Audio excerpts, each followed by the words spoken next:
लड़कियों को एक बात बता देता हूँ, जो भी इंसान धर्म, संस्कृति, परंपरा ऐसे शब्दों का यूज करे ना, उससे बहुत दूर रहना। इनके अंदर ना सप्रेस्ड इमोशंस होते हैं।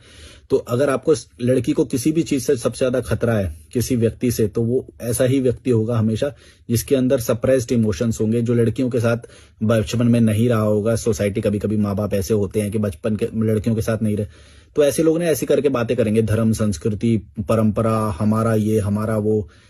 ऐसे लोगों से थोड़ा सा बच के रहना चाहिए। थोड़े लिबरल टाइप के जो बच्चे होंगे, जो लड़कियों के साथ रहे होंगे बचपन में, उनसे आपको कोई खतरा नहीं होगा। वो कंफर्टेबल होंगे, वो आपको कंफर्टेबल फील कराएंगे। लेकिन लड़कियों को ऐसे लोगों से बच के रहना चाहिए जो ऐसी ऐसी बात करते हैं, जो कट्टरवादी होते हैं। उनसे दूर रहना। लड़कियों को एक बात बता देता हूँ, जो भी इंसान धर्म, संस्कृति, परंपरा ऐसे शब्दों का यूज करे ना, उससे बहुत दूर रहना। इनके अंदर ना सप्रेस्ड इमोशंस होते हैं। तो अगर आपको लड़की को किसी भी चीज से सबसे ज्यादा खतरा है, किसी व्यक्ति से, तो वो ऐसा